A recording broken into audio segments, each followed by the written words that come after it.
धंदे करते तुमची मुलगी? पुन्हा पक्की आतल्या गाठीची असा? यांच्यासारख्यांना नुसतं नाचायला आणि मिरवायला हवं, घराण्याची काही परवाच नाही.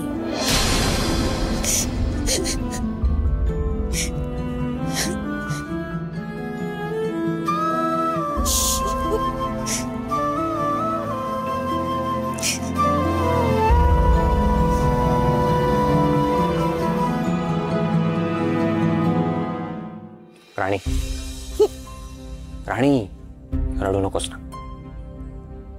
सर, माझं चुकलं. मी खूप मोठी चूक केली. बघ, तुझं काही चुकलं नाहीये. आणि कोणी कितीही म्हटलं ना की तू चुकीची आहेस, तरी मी तुझ्या सोबत आहे, हे लक्षात ठेव. हस ना. तू हसणारच नाहीयेस का? हे बघ, माझी मैत्रीण अशी रडत बसलेली मला बिलकुल आवडणार नाहीये. राणी, हस ना प्लीज.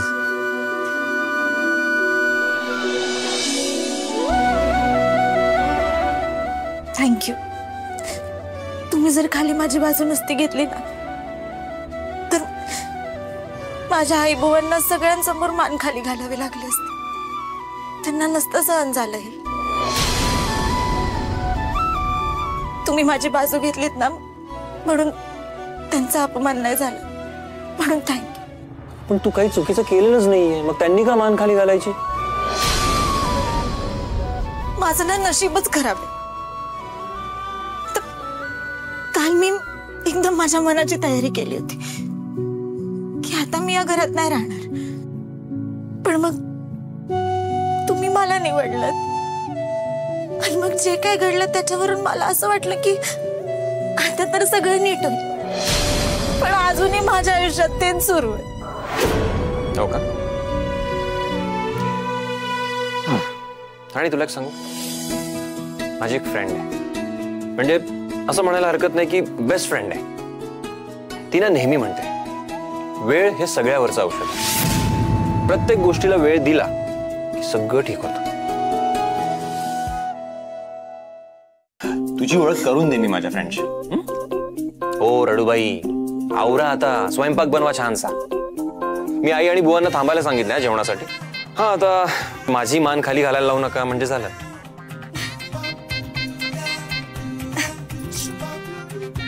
असं नाही होणार. मी लगेच जेवण बनवायला लागते.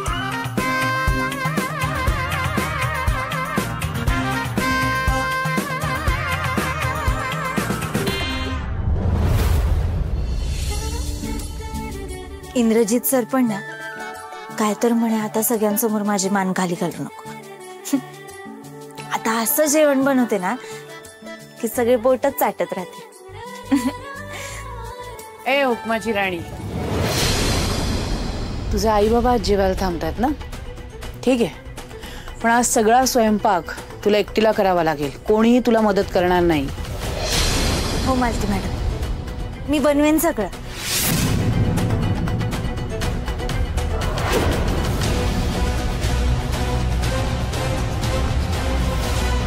फारच कॉन्फिडन्स आहे ना तुला?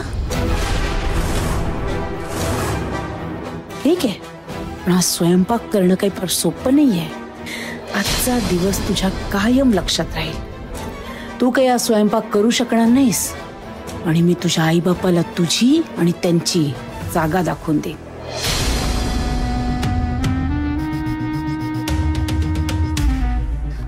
मालती आई, आता आपण स्वयंपाक करायचा?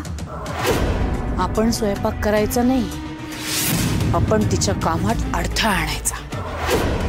एक काम करू उर्मिला, इथला एक अनेक पदार्थ होते ज्याच्याशिवाय स्वयंपाक पूर्णच होऊ शकत नाही. चल. हो.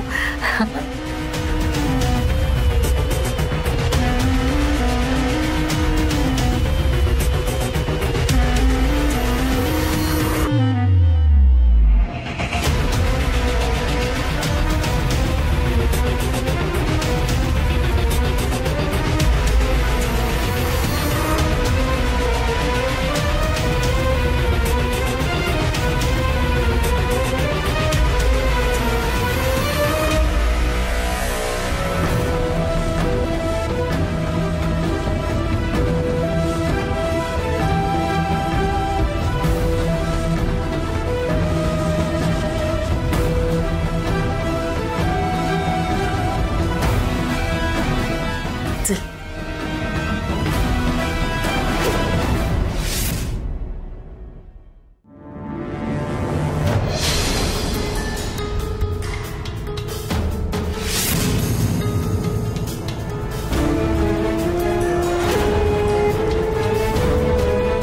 असं कसं सगळंच संपलंय?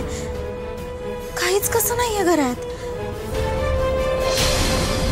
म्हणून मालती मॅडम म्हटलं का की आता तू एकटीनेच सगळं करायचं? पण आता काय करू मी? डाळ नाहीये, भाजी नाहीये, कडधान्य पण नाहीयेत, काहीच नाहीये. आता काय वाढू मी आई बोंना? तुम्ही काय बी म्हणा, राणीचं चुकलंच. तिने असं नाही वागायला पाहिजे होतं. अगं पण जावई बापू बोलले ना. तुम्ही जावई बापूंचं काय घेऊन बसलाय? त्यांनी राणीची बाजू घेतली असली तर ते मालती बाईसाहेब किती चिडल्या होत्या बघितलं ना. त्यांचं काही खरं वाटत नाही. मला लई भीती वाटते त्यांची. आठवतंय ना काय म्हणल्या होत्या? आता वेळ आल्यावर नाही तुम्हाला माझ्या पायावर नाक घासायला लावलं ना तर नावाची मालती नाही मी.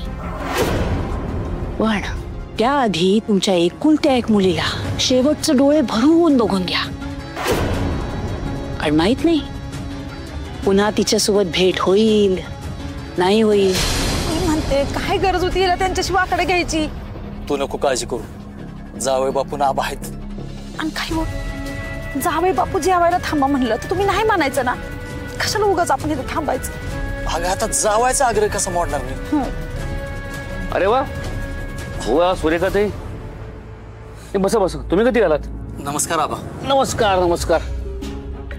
तुम्ही कसं काय आलात आणि अचानक आलात? आबा ते आबा ऍक्च्युली ते राणीलाच भेटायला आले होते. आता इतक्या दिवसांनी आलेत म्हटलं जेवणच जा. अरे वा चांगलं केलंस तू. बरं तू कुठे निघालास? मी फॅक्टरीत चाललोय. बाहेर येतो मी. आई बुवा येतो. होय होय या. ते राणी सांगत होती की तुमची तब्येत बरी नसते, मध्ये मध्ये त्रास होतो तुम्हाला. आता कशी आहे तब्येत? होय आता बरी आहे मी, नाही काय त्रास होत मला. अहो ते राणीला सारखी काळजी वाटून राहते बघा. आणि जशी कुणाची मुलगी आहे हो.